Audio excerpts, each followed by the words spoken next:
Lexus of Wesley Chapel has given us the 2025 Lexus ES300h in Matador Red. But is the 25 model the one to option, or wait for the refresh that we have been anticipating, which may have a different power option, giving us an all-wheel drive for 2026, refreshing the exterior, interior, and giving us more features? I'm Anthony from Hawkeye Rides. We're going to touch bases on that with some pros and cons, and I'll throw in some of the competition as well. Starting in the front, by LED headlights and daytime runnings. You can get the triple beam on this trim as a package, which when I go from Toyota to Lexus, kind of want to see that standard, because Toyota now is offering a by LED headlight assembly. It incorporates into the enlarged grille. For 2026, this is supposed to be reconfigured, which will look similar to the 9th generation 2025 Toyota Camry, which is more or less sharing the same platform, and there's talks about it keeping that TNGHK platform. The grille may have the horizontal bars and more lighting in the front, so it could look a lot more fancy, but keeping it luxurious. And the lower trim is going to keep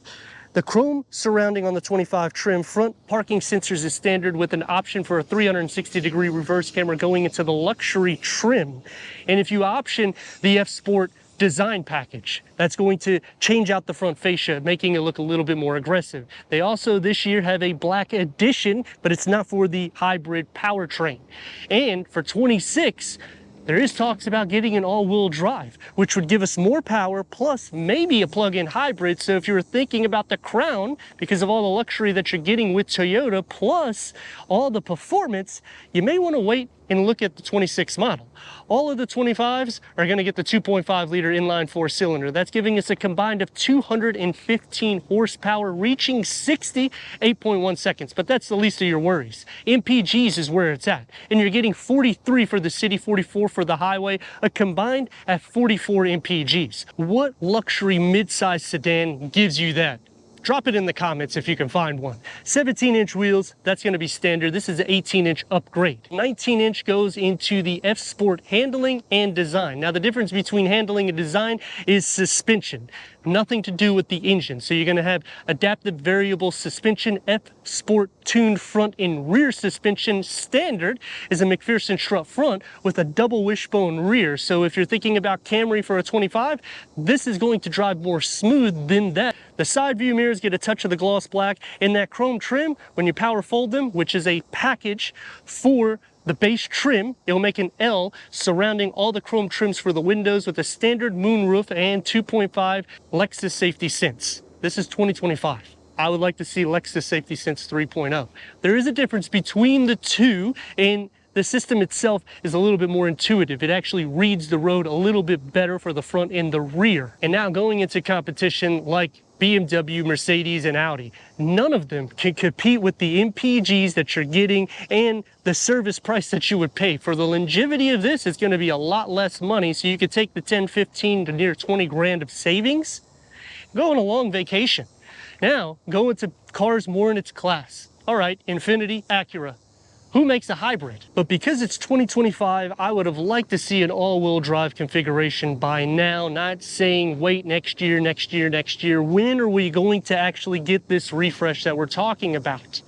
Because if I go into the Crown, I have a more performance variant than a TRD Camry, which is insane. And the Camry now is only a hybrid configuration. So when you're thinking to load it up, go into the XLE or the XSE, you're at over 40 grand. That's why it's ticking the box for this. It doesn't necessarily make sense to go into Toyota when you're going to spend a couple grand more. And then if you need features, just add them, because you could do so here as well as Toyota. But then when you go Toyota route, again, the savings isn't going to trickle in that much. The rear for the 2026 should be changed with a long light bar that goes across, that extends across the whole trunk. Hopefully they'll remove the chrome trim with standard LED taillights, with a trunk lid spoiler in the lower, incorporates more of the chrome with reverse parking sensors and a standard reverse camera, and you still have to option things like a kick to open for your trunk. This is a Lexus. Just give it to me. Power liftgate going into 13.9 cubic feet of storage. You have the bag holders here on the side. Underneath the floor gets a spare tire, and you have a full pass-through. Headroom, it's good, as well as leg space. One package I would definitely option is the premium package if you go base. This wood inlays that go and configure into the dashboard and door panel is going to add the ambient lighting. It comes standard as an 8-inch infotainment screen. Let's start it up.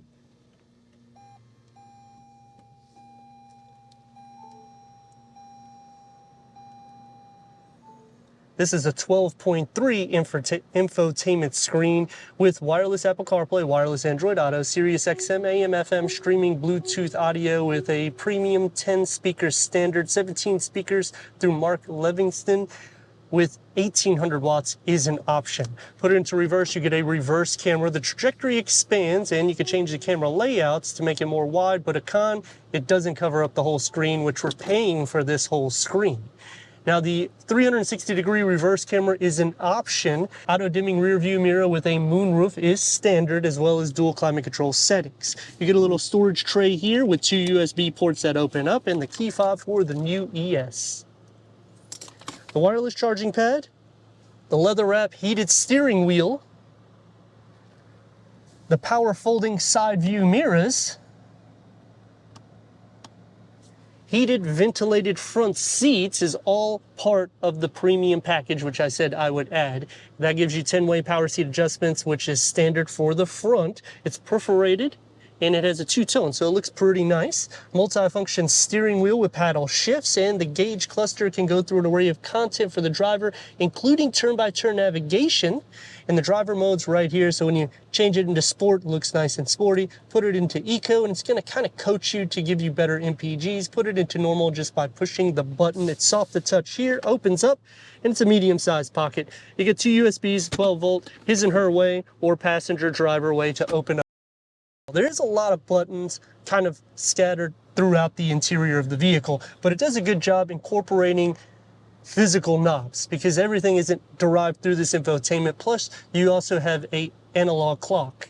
10.2 heads-up display is the option on the luxury. Door panel dashboard, I like the touch and feel. It is nice and soft. One touch up and down for all the windows. You can put maybe a small cell phone here if you need to, but I just use the wireless charging pad with a medium-sized storage pocket and a change holder for the driver. For the back seats, headroom is good, as well as leg room and storage with charging ports. So you have 12-volt and you got a couple of USB ports with air vents in the center. Armrests that are large with cup holders, and it's nice and soft. The door panel can have an option for a manual sunshade here, but you have to go into the ultra luxury. You get the wood inlays, soft materials everywhere. You can fit a smartphone here in the grab handle and a larger storage pocket than the front. Sliding into the center, if the seat is back, you still have plenty of knee space as well as leg space, which is a good thing. Butt, leg, and shoulder space is the same thing, but you do sit upwards a little bit, making headroom a little bit less desirable for somebody at 6'3". Now the big question to entertain. Should I get a 2025 or 2026 for the ES300H? The pros for the 300H for 2025 is that you're getting most of this at a discounted price. When you go into 2026, I'm imagining you're gonna also spend at least $2 to $4 grand more, maybe even more than that. Because if you look at the GX from its refresh, it went higher, much higher in value. When you look at the Camry, they're all around 30 grand in value. And you're getting great MPGs here. So if it's just style, then I would say go for the 2025. But if it's for safety, technology, and it's going to have more power, then I would go that route. Plus, it may have an all-wheel drive configuration, which that itself would make me consider the 2026. The interior, it is starting to sacrifice because it is starting to look dated, especially with all the buttons everywhere and the infotainment screens that are a little bit small to my liking. But in the same perspective, at least we've still got physical buttons, because as we get into these newer generation vehicles, buttons go out. Turn radius is about 2 lanes. Let's rock and roll.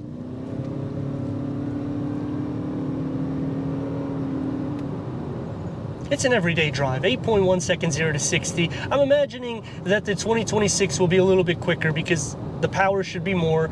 And if it's a plug-in hybrid variant, then it's going to be a significant difference in power from a 0 to 60 or stoplight to stoplight.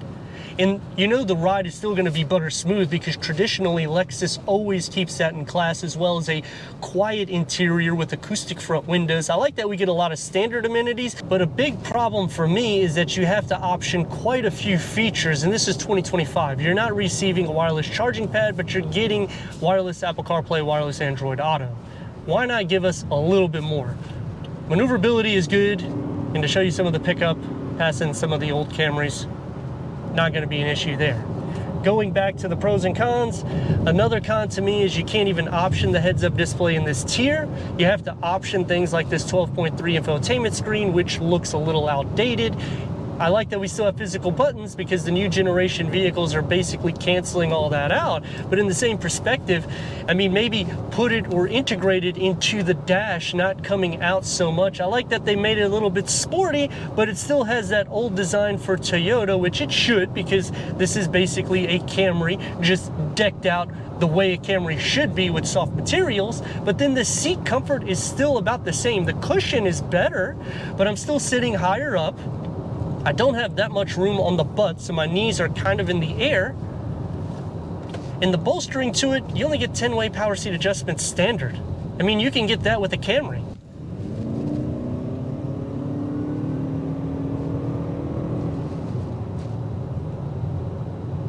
The best part about these hybrids is whether you mash on the gas or you drive it very light in eco mode, you're still getting awesome MPGs, which nobody is going to have. If you think about BMW, plus the price of BMW, Mercedes, and Audi is going to be a lot more. Acura, Infiniti, they don't even option something that's comparable to this because they don't have a hybrid configuration. So when you're thinking about maybe I should wait for 26, the 25 is a great package plus the value that you're getting. And for me, I don't know if I would like to spend $5,000, $10,000, or maybe even $15,000 of an upgrade for a lot of aesthetic differences. Yes, I'm going to be getting better technology and probably Lexus Safety Sense 3.0.